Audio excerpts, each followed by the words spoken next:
Good morning dear students. Last हमने magnetic field axis of the circular coil के ऊपर पढ़ा है। आज हम एम्पियर सर्कुटल लॉ पढ़ेंगे। देखो, इलेक्ट्रिक फील्ड जो यूनिट अपनी है इलेक्ट्रिक फील्ड वाली, इलेक्ट्रिक फील्ड के अंदर हम सबसे पहले इलेक्ट्रिक फील्ड पढ़ते हैं। अब हम थर्ड यूनिट पढ़ रहे हैं, इसमें हमने पढ़ा पहले मैग्नेटिक फील्ड कैलकुलेट करना, बी की वैल्यू। इलेक्ट्रिक फील्ड के अंदर हमने इलेक्ट्रिक फील्ड एक पॉइंट पे निकाल के दिखाया, उसकी वजह से हमने एक्सियल लाइन, इक्वेटोरियल लाइन और कहीं पर भी इलेक्ट्रिक फील्ड हम कैलकुलेट कर सकते हैं इलेक्ट्रिक फील्ड का फॉर्मूला लगा के। मैग्नेटिक फील्ड हमने पहले एक पॉइंट के लिए बायड-स्वेट्स लॉ पढ़ा, उसके आधार पे हमने उसकी एप्लीकेशन पढ़ी। स्ट्रेट वायर के ऊपर मैग्नेटिक फील्ड हम कैसे कैलकुलेट कर सकते हैं, सेंटर ऑफ सर्कुलर कॉइल के अंदर मैग्नेटिक फील्ड कैसे कैलकुलेट कर सकते हैं, और axis of the circular coil के ऊपर मैग्नेटिक फील्ड कैसे कैलकुलेट कर सकते हैं। ये डिफरेंस था इलेक्ट्रिक फील्ड और मैग्नेटिक फील्ड के डेरिवेशंस के अंदर, किस प्रकार मतलब फिजिक्स को याद रखना है। इसी प्रकार इलेक्ट्रिक फील्ड में आया था गाज थ्योरम। गाज लॉ हमें ये बताता है E dot d s is equal to q upon में epsilon naught, line integral of an electric field is equal to 1 upon में epsilon naught times the total net charge. अब मैग्नेटिक फील्ड में उसकी जगह आ रहा है एम्पियर सर्कुटल लॉ। तो देखो, जो डेरिवेशन जिन फॉर्मूले पे बनते जा रहे हैं उन्हीं में से ही एग्जाम के अंदर 2-3 डेरिवेशन आते हैं। तो इलेक्ट्रिक फील्ड में आपको जब इलेक्ट्रिक गाज थ्योरम पढ़ाई थी तो वहां पे गाजियन सरफेस बताया था क्या होता है। गाजियन सरफेस के अंदर हमने ये बताया था ये सरफेस जो सिमेट्रिकल हो, लाइन चार्ज के लिए सर्कुलर हो, ठीक है, लाइन चार्ज के लिए सिलेंड्रिकल हो, जहाँ पे ई और थीटा की वैल्यू क्या हो, सेम हो सभी जगह पे हमने चेक करते हैं, तो उस सरफेस को गाजियन सरफेस कहते हैं। यहाँ पे एम्पियर सर्कुटल लॉ पढ़ाएंगे तो यहाँ पे हमें एम्पियर लूप मानना पड़ेगा। तो इलेक्ट्रिक फील्ड में क्या होता है, मैग्नेटिक फील्ड में क्या होता है, इस वीडियो के अंदर हमने डिफरेंस आपको बताया। और ये बताया कि मैंने 4 यूनिट तक सिर्फ 4 फॉर्मूले हैं फिजिक्स के, उन्हीं के ऊपर उनकी एप्लीकेशन से वैल्यू पुट करते रहो, आंसर निकालते रहो, ठीक है। तो आज एम्पियर सर्कुटल लॉ पढ़ते हैं। एम्पियर सर्कुटल लॉ, यहाँ पे हमने एम्पियर लूप स्ट्रेट वायर के लिए हम साथ साथ बताएंगे एम्पियर लूप आपको, और यहाँ पे बी और थीटा की वैल्यू स्पेसिफाई करनी है आपको। वहाँ पे गाजियन सरफेस में ई और थीटा की वैल्यू स्पेसिफाई की थी, यहाँ पे बी और थीटा की वैल्यू स्पेसिफाई करनी है। तो एम्पियर सर्कुटल लॉ क्या होता है, the line integral of a magnetic field over a close path is equal to the mu naught times the total net current in a close circuit, ठीक है। इसका मतलब क्या है, line integral over a closed path of magnetic field B passing through the length is equal to mu naught times the total net current in closed path. देखो, B dot d l is equal to mu naught I. Electric field के case में हमने क्या पढ़ा था, E dot d s is equal to q upon में epsilon naught. यहाँ पे क्या है, सेम प्रोसीजर है। यहाँ पे सिर्फ क्या आ गया, मैग्नेटिक फील्ड आ गई, और वहां पे क्या था, एरिया था, यहाँ पे क्या आ गई, लेंथ आ गई, ठीक है। तो line integral of a magnetic field of a over a close path is equal to mu naught times the total net current, ठीक। ये आपको याद रखना है, किसका फॉर्मूला है, तो ये है अपना एम्पियर सर्कुटल लॉ। ये बताता है जो बी डॉट डी एल है, मैग्नेटिक फील्ड किसी भी क्लोज पाथ के अंदर जो पास हो जाती हैं, ठीक है, वो किसके बराबर होता है, म्यू नॉट कांस्टेंट क्वांटिटी है, और टोटल नेट करंट कितना है इसके अंदर, क्लोज पाथ के अंदर टोटल नेट करंट कितना है, तो वो एम्पियर सर्कुटल लॉ कहता है। तो line integral of a magnetic field over a close path is equal to mu naught times the total net current. ये इसको मैथमेटिकली हम याद रख सकते हैं इस प्रकार से। तो line integral of close path of magnetic field किसके बराबर होता है, म्यू नॉट मल्टीप्लाई में नेट करंट के बराबर, ठीक। अब इसका प्रूफ है, तो सबसे पहले हम क्या मान लेते हैं, एक स्ट्रेट वायर मान लेते हैं। ये स्ट्रेट वायर हमने मान ली। स्ट्रेट वायर के अंदर हमने इसका एक एम्पियर लूप जो है वो कंसिडर करना पड़ेगा। एम्पियर लूप हम कंसिडर क्यों करते हैं, क्योंकि उस सरफेस के अंदर बी और थीटा की वैल्यू को हम स्पेसिफाई करते हैं। तो यहाँ पे हमने एक स्ट्रेट वायर लिया और स्ट्रेट वायर के लिए एम्पियर लूप हमने क्या लिया, सर्कल। तो यहाँ पे हम देखेंगे, देखो रेडियस यहाँ से यहाँ तक जो लेंथ है या रेडियस है ये, तो ये वैल्यू यहाँ पे सेम रहेगी, यहाँ पे भी सेम रहेगी, यहाँ पे भी सेम रहेगी। तो मतलब b की वैल्यू यहाँ से यहाँ तक, b की वैल्यू यहाँ पे भी सेम रहेगी, यहाँ इस पॉइंट पे भी सेम रहेगी, यहाँ पे भी सभी जगह क्या रहेगी, b की वैल्यू सेम रहेगी। दूसरी बात, थीटा की वैल्यू हम देखते हैं। तो यहाँ पे हमने स्मॉल करंट एलिमेंट मान लिया ना, सॉरी स्मॉल लेंथ मान ली dl हम स्मॉल लेंथ मान लेंगे, और ये जो मैग्नेटिक फील्ड की डायरेक्शन है ये डायरेक्शन है, ठीक है। तो हम राइट हैंड थंब रूल से दे सकते हैं मैग्नेटिक फील्ड की डायरेक्शन। यहाँ पे एक स्ट्रेट कंडक्टर को ऐसे पकड़ेंगे तो राइट हैंड की जो हमारी कर्ड फिंगर्स हैं वो क्या बताएंगी, मैग्नेटिक फील्ड की डायरेक्शन, ठीक है। और थंब क्या देगा, करंट की डायरेक्शन।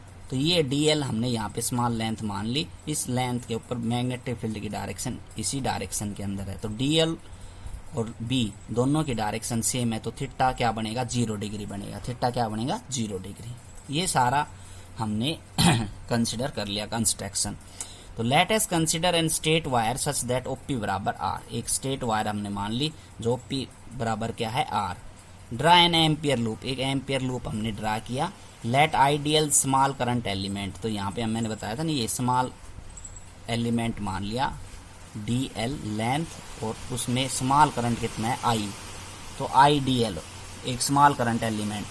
तो अब हम देखो क्या प्रूफ कर रहे हैं, एम्पियर सर्कुलर लॉ। तो प्रूफ हम कैसे करेंगे, बायट-स्वेट्स लॉ से।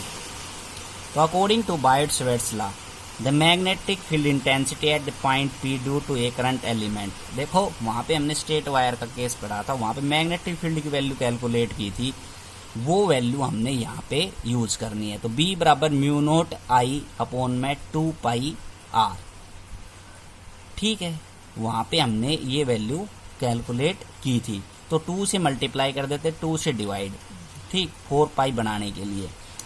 वहां पे जो वैल्यू हमने पीछे वैल्यू थी वो हमारी क्या थी, म्यू नोट I अपॉन में 2 पाई R, ठीक। तो यहाँ पे हमने 2 से मल्टीप्लाई कर दिया, 2 से क्या कर दिया, डिवाइड। तो B की वैल्यू हमारे पास ये आ गई। तो ये जो केस था वहां पे स्ट्रेट वायर का केस नहीं, सेंटर ऑफ सर्कुलर कॉइल का केस था। रिजल्ट B की वैल्यू आई थी, वो वैल्यू आपको देखनी है पीछे सेंटर ऑफ सर्कुलर कॉइल की। अब हम इसका प्रूफ देखते हैं एम्पियर सर्कुलर लॉ का। तो टेकिंग लेफ्ट हैंड साइड ले ली हमने क्या, B डॉट dl। देखो वहां पे B dot dl is equal to mu naught I है, तो B डॉट dl ले लिया हमने।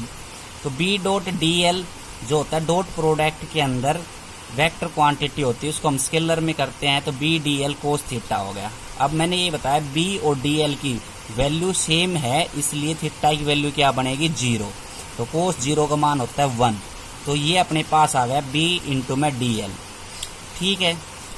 और dl का जब हम इंटीग्रेशन करेंगे तो dl का इंटीग्रेशन होगा L, और L क्या है, सरकमफेरेंस ऑफ दिस सर्कल। जो एम्पियर लूप हमने कंसिडर कर रखा है उस लूप की सरकमफेरेंस किसके बराबर है, 2 पाई R के बराबर। तो B इंटू में क्या आ जाएगा, 2 पाई R आ जाएगा, ठीक है। अब यूजिंग इक्वेशन नंबर सेकंड, ये जो सेकंड इक्वेशन है, हमने B की वैल्यू एक पॉइंट पे हम सेंटर ऑफ सर्कुलर कॉइल के अंदर और एक करंट एलिमेंट की वजह से B की वैल्यू हम निकालते हैं बायट-स्वेट्स लॉ लगा के। वो B की वैल्यू यहाँ पे पुट करनी है, म्यू नोट I 2 अपॉन में 4 पाई R इंटू में 2 पाई R। तो 2 पाई R से 2 पाई R कैंसिल हो जाएगा, कैसे, यहाँ से देखो 2 पाई R से क्या हो गया, 2 पाई R कैंसिल हो गया। तो 2 से हमने मल्टीप्लाई कर रखा था और नीचे क्या था, 4 पाई R हो गया। तो म्यू नोट I 2 इंटू में 2 कितने हो गए, 4, 4 से 4 कैंसिल, पाई से पाई कैंसिल, R से R कैंसिल। तो म्यू नोट I बच गया अपने पास। ये हमारी राइट हैंड साइड है। अगला टॉपिक है magnetic field induction in a long straight infinite wire. Diagram same वही रखना है आपको पीछे वाला। एक स्ट्रेट वायर हमने कंसिडर करनी है और उसका एम्पियर लूप हमने ड्रा करना है, उसकी रेडियस अपने R है और B की वैल्यू जो है ये है। यहाँ पे हमने स्मॉल करंट एलिमेंट IDL मान लिया, B DL, और तो बी की वैल्यू और डी की वैल्यू एक ही डायरेक्शन के अंदर है, तो थीटा बराबर 0 होगा। यहाँ पे सभी जगह रेडियस सर्कल की सेम है, तो यहाँ पे बी की वैल्यू हम कहीं पे भी चेक करेंगे तो सभी जगह क्या होगी, सेम होगी। तो magnetic field induction in long state infinite wire के अंदर हम मैग्नेटिक फील्ड निकाल रहे हैं। एक long state wire infinite wire ले लेंगे, तो इनफाइनाइट वायर हमने ले ली, ठीक है। आर उसकी क्या है, रेडियस। पी कहीं पे भी पॉइंट मान लिया, ऑब्जर्वेशन पॉइंट, जहाँ पे हम मैग्नेटिक फील्ड कैलकुलेट करना चाहते हैं। फिर हम एक एम्पियर लूप ड्रा करते हैं इनफाइनाइट वायर के अंदर और स्पेसिफाई करते हैं थीटा की वैल्यू। थीटा की वैल्यू 0 होगी क्योंकि बी और डी एल क्या है, सेम डायरेक्शन के अंदर है। अब हमें क्या करना है, एम्पियर सर्कुलर लॉ का फॉर्मूला लगा के इनफाइनाइट स्टेट वायर के ऊपर वैल्यू निकालनी है मैग्नेटिक फील्ड की। तो देखो मैग्नेटिक फील्ड की जो वैल्यू आती है वो तो सेम आएंगी केस, लेकिन पेपर में आपको ये देखना है कि आप एम्पियर सर्कुलर लॉ का फॉर्मूला लगा रहे हैं या बायट-सवार्ट्स लॉ लगा रहे हैं। तो according to ampere circular law B dot d l किसके बराबर है, म्यू नॉट आई के बराबर। बी डॉट डी एल को मैं लिख सकता हूँ B d l cos theta. Theta की वैल्यू 0 अपने पास आ जाएगी 1। डी एल हमने अंदर रखा, बी बाहर निकाल लिया, डी एल का इंटीग्रेशन कर देते हैं और राइट हैंड साइड में म्यू नॉट आई रहेगा। तो b इंटू में डी एल की लेंथ हो गई l और ये सरकमफेरेंस कितने 2 पाई r के बराबर, म्यू नॉट आई। तो b की वैल्यू आ गई यहाँ से म्यू नॉट आई अपॉन में 2 पाई r। देखो ये सेम केस आ गया, सेंटर ऑफ सर्कुलर कॉइल का म्यू नॉट आई अपॉन में 2 पाई r।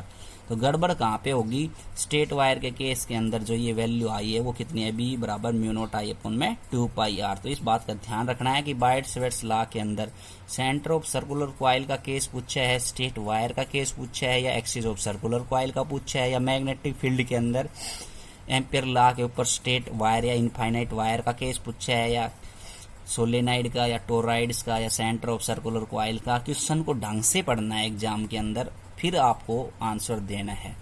तो ये आपको जो सेम लगेंगे, लेकिन ये सिर्फ कुछ भी नहीं है, 4 थ्योरम आपको याद करनी है, 4 यूनिट आपकी क्लियर हो जाएंगे। 4 यूनिट मतलब कि आपको इलेक्ट्रिक फील्ड के केस के अंदर इलेक्ट्रिक फील्ड एट पॉइंट के ऊपर निकालना आना चाहिए। फिर आपको इलेक्ट्रिक फील्ड के अंदर गाउस थ्योरम आनी चाहिए। मैग्नेटिक फील्ड के अंदर आपको एक पॉइंट पे बायट-सवार्ट्स लॉ पे मैग्नेटिक फील्ड कैलकुलेट करनी आनी चाहिए और एम्पियर सर्कुलर लॉ आना चाहिए, उन्हीं के ऊपर थ्योरम है। तो ओवरऑल 2-3 बार प्रैक्टिस करोगे तो अपना आप समझ में आ जाएगा किस प्रकार हम फॉर्मूला लगा के मैग्नेटिक फील्ड कैलकुलेट कर सकते हैं। फिर भी कोई परेशानी हो तो ज़रूर मेरे से पूछें। Thank you.